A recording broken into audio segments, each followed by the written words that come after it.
আসসালামু আলাইকুম বন্ধুরা। আজকে আমার দোকান বিশ্বাস মোবাইল সার্ভিসিং সেন্টারে একটা Samsung ফোন আসছে Samsung A30s এটার মডেল। এটার সমস্যা এটাই লক আছে। কাস্টমার এটার স্ক্রিন লক ভুলে গেছিল। তারপর সে নিজে YouTube লিখে হার্ড রিসেট মারছে। হার্ড রিসেট মারার পরে এটা এখন FRP লক পড়ে গেছে। আমি অনলাইনে চেষ্টা করলাম কিন্তু অনলাইনে এটার FRP লক খোলা গেল না। আনলক টুল আমার কাছে DT Pro টুল আছে, ওইটা দিয়েও আমি চেষ্টা করলাম, তারপরেও খোলা গেল না। কারণ আমার কাছে UEFI বক্স আছে। শেষ বিষয় সেটা eMMC 5.1 চিপ লাগানো। আপনারা জানেন eMMC 5.1 চিপ UEFI তে সাপোর্ট আছে। এখন আমরা এই ফোনটা খুলে eMMC খুলে তারপরে এটা আমরা আনলক করব। আপনারা দেখতে পাচ্ছেন, আমি আপনাদের দেখাচ্ছি। এখানে FRP লক আছে, FRP লক অ্যাক্টিভ আছে, যেই কারণে এটা দেখতে পাচ্ছেন এখানে জিমেইল চাচ্ছে। তো সময় বাঁচানোর জন্য আমি আগেই ফোনটা খুলে নিচ্ছি। খুলে নিয়ে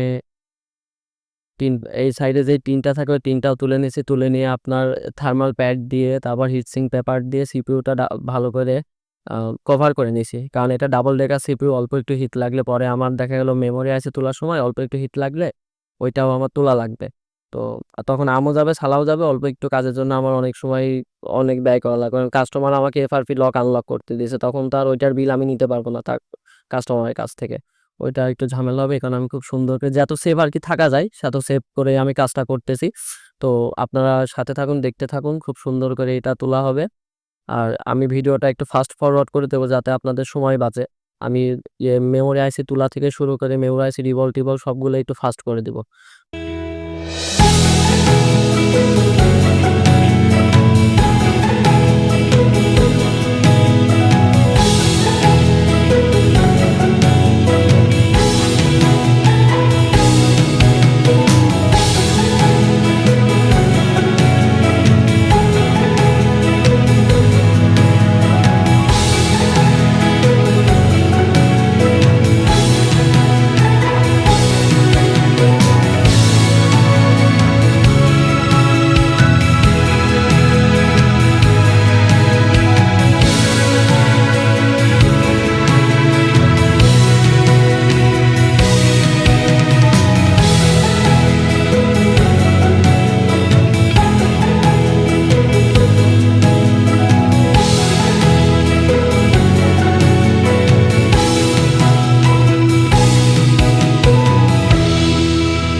তা আমাদের ইএমএমসটা রিভলভ করা একদম কমপ্লিট। আমরা এখন এটা ইউএফআই বক্সের যে BG153 সকেট আছে সেই সকেটে লাগাবো।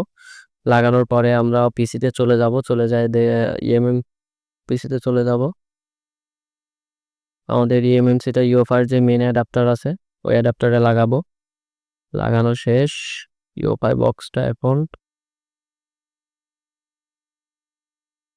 হ্যাঁ ইউএফআই বক্সটা পিসির সাথে কানেক্ট করলাম।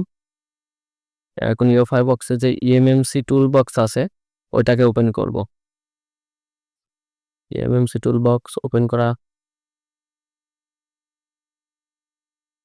হ্যাঁ ইএমএমসি টুল বক্সটা ওপেন হয়েছে। এখন আমরা এই আইসিটাকে আইডেন্টিফাই করব। এই জন্য আমরা আইডেন্টিফাই ইএমএমসি বাটনে ক্লিক করব। আপনারা দেখতে পাচ্ছেন আমার স্টোরেজ আইসিটা একবারেই ইউএফআই বক্সে পেয়ে গেছে। এটা স্যামসাং ব্র্যান্ডের ফোন এবং মডেল লেখা আছে A307F মানে A30s। এখন আমরা ইউজার পার্টে চলে যাব। ইউজার পার্টে যাই স্পেশাল টাস্ক এবং এখান থেকে ক্লিয়ার এফআরপি লক করব। তাহলে আমাদের ফোনের ভিতরে যে এফআরপিটা আছে ওইটা রিমুভ হয়ে যাবে। হ্যাঁ আপনারা দেখতে পাচ্ছেন ক্লিয়ার এফআরপি লক ডান লেখা উঠে গেছে, তার মানে আমাদের কাজ শেষ। এখন আমরা মেমোরি আইসিটা ফোনে লাগাবো। ফোনে লাগানোর পরে আমরা আবার চেক করব।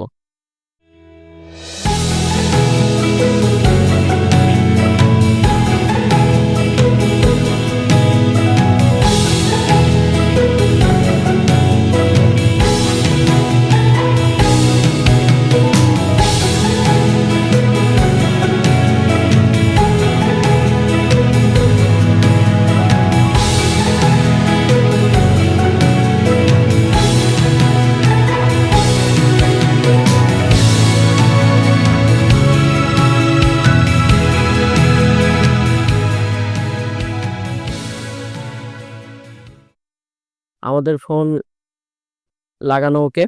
এখন আমরা এটা চেক করে দেখব যে এটাই এফআরপি চলে গেছে ইনশাল্লাহ। চেক করব। হ্যাঁ এটা এফআরপি ছিল যেটা ওইটা চলে গেছে। এই যে স্কিপ বাটন অ্যাক্টিভ হয়ে গেছে। হ্যাঁ আপনারা দেখতে পাচ্ছেন এটার এফআরপি রিমুভ হয়ে গেছে। তো এইভাবে আপনারা খুব সহজেই যেই ফোনগুলো আপনার অনলাইনে সার্ভারে সাপোর্ট নেই, যেই ফোনগুলো আপনার আনলক টুলে সাপোর্ট নেই, সেই ফোনগুলো ইউএফআই বক্স দিয়ে আপনারা খুব সহজেই এফআরপি আনলক করতে পারবেন। প্লাস আপনার যদি কোনো সমস্যা হয়, দেখা গেল আপনার আনলক করার সময় কোনো সমস্যা হচ্ছে, তাহলে আমাদের কমেন্ট বক্সে কমেন্ট করে জানাবেন।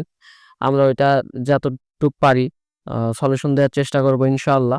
অথবা আপনি ফোনটা আমাদের শপে নিয়ে আসতে পারেন। আমাদের শপের নাম বিশ্বাস মোবাইল সার্ভিসিং সেন্টার, হরিনানপুর বাজার, ইসলামিক ইউনিভার্সিটি, কুষ্টিয়াতে।